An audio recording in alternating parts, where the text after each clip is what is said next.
reading this morning is from Philippians chapter 2, verses 1 to 4. If, then, there is any encouragement in Christ, if any consolation of love, if any fellowship with the Spirit, if any affection and mercy, make my joy complete by thinking the same way, having the same love, united in spirit, intent on one purpose. Do nothing out of selfish ambition or conceit, but in humility consider others as more important than yourselves. Everyone should look not to his own interests, but rather to the interests of others. Let us join together in prayer as we open our hearts and minds to receive the message of God. Let us pray. Divine Lord, in days gone by, you revealed yourself to the people of the earth. You gave us your message, your teachings, and most importantly, you gave us your love. With holy inspiration, those who came before us recorded your gift to humanity in the scriptures for those of us who would follow afterwards. Today, we ask for your illumination of your word that we may learn of what you have to teach us. Open our hearts to love one another, open our eyes to see your majesty, and open our minds to understanding. May the thoughts and meditations of all who join together today and the words of my mouth be acceptable to you, our Lord. In Jesus' name we pray. Amen. Today we'll be speaking a little bit about Paul and the early church, specifically the letters that Paul wrote to these churches as they began their life in the early days. The Apostle Paul was perhaps the most industrious of the early Christians, wandering around the Middle East, visiting different neighborhoods, different regions, and wherever he went, he created churches from the converts. Where he found no converts, he found people and converted them. You could say that Paul was like the Christian version of Johnny Appleseed, that wherever he went, churches sprouted. In those early days of the church, most of the people were from Jewish or Gentile religions who came together as converts to form those early church bodies. Bringing along with them their Jewish and Gentile teachings and upbringings, they also brought along with them seeds which could be grown into discord and despair. Our scripture reading this morning comes from a letter which Paul wrote to the church in Philippians, who are feeling these pangs of growth as the people who form the church are starting to break apart. As a teacher in the church, Paul feels the need to help everybody overcome their difficulties, specifically those churches which he had a hand in forming. Paul calls for a unification of the people. He's also said these same things to the churches in Corinth and Rome and Galatia and Ephesus. But in those letters to those churches, Paul has never had such a clear and distinct message for unity. Today we read the scriptures and we see Paul's call for unity and observe it in three specific stages. Paul's appeal to the church, Paul's call for unity, and an application wherein we can see how we can build unity among the people. Paul begins his call for unity, his appeal, with Jesus Christ himself. Jesus in his teachings taught us that unity of purpose and of minds is good for the human body, is good for the human soul, is good for the Christian life. The unity which Jesus calls for is not just to support the people within the church, but also to support the church itself. The view from outside of a unified body with one purpose only symbolizes the strength which the church has.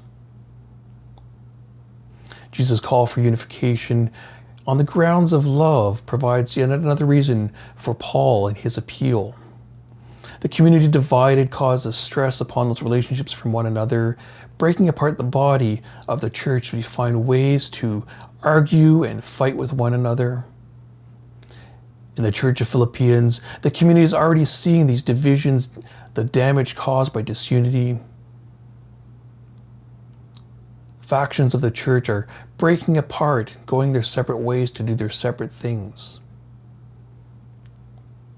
A love for one another is apparently not universally shared within the church at this time.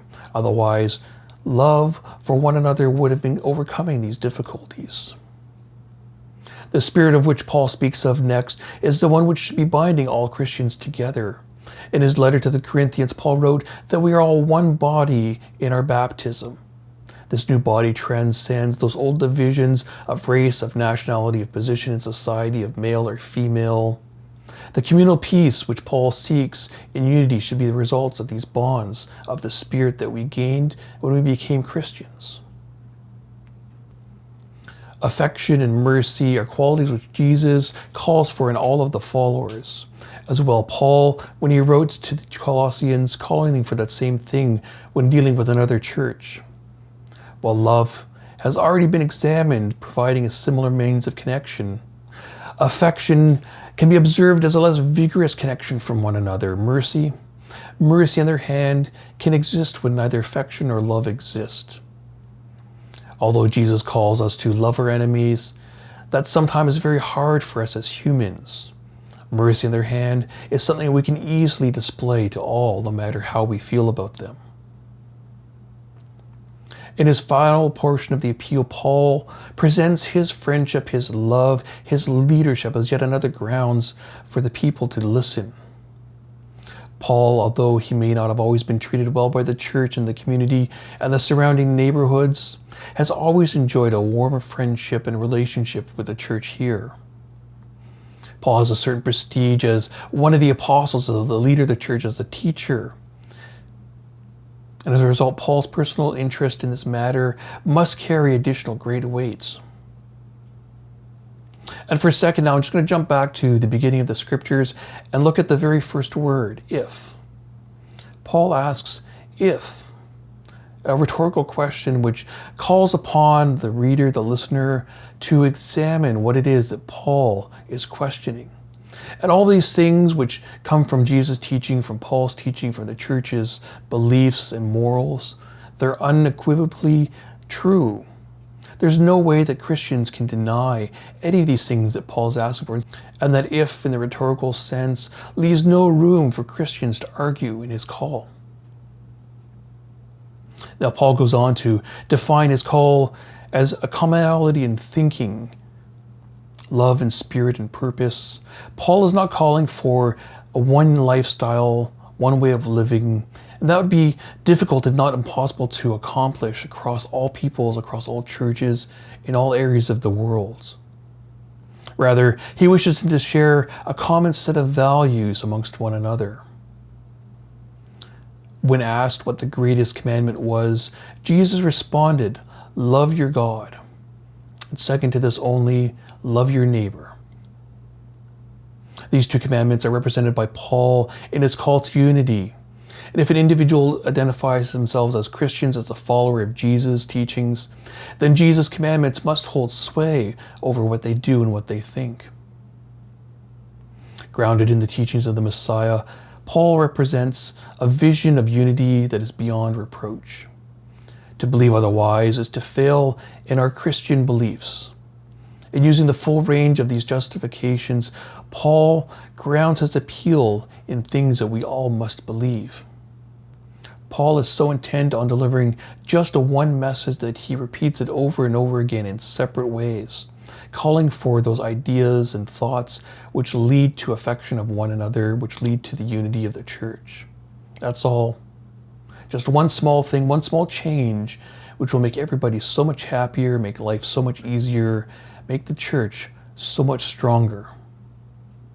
While unity is the goal, Paul tells the church that humility and service to one another are the means by which we will attain this unity.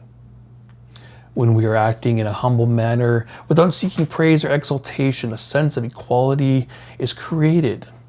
When we're not trying to get ahead of one another, trying to push our agendas, our ideas, our thoughts, our wishes against one another, then we can work in harmony and unity. When we ignore this, the opposite is happening, that we each will follow our own goals, our own ideas, our own agendas, and split apart from one another. And this is exactly what's happening in the church of Philippians at the time of this letter. Factions are splitting off, each attending to their own goals, and the efforts of the people are wasted because there's so many things for them to worry about, so many things to work on, so many different places for them to spend their time.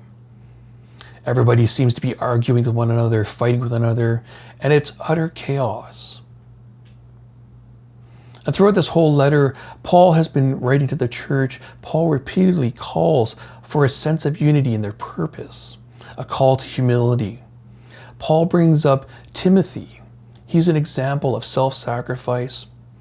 When Timothy hears that the church knows that he's been unwell, that he's been ill, that he's worried, that he's made even sicker because he's worried about the church being worried about him. He is so much into the service of others that he puts them ahead of his physical health. When we read the scriptures today, we can see Paul's call to the church for unity, which happened thousands of years ago. But Paul is still waiting for us to join together in purpose, in harmony, as one body, as one church, joined by unbreakable bonds for love of one another. And I read a story this week about a tribe in Africa who lost a child who had wandered out into the tall grass one night. The entire village searched all day and the child was not found.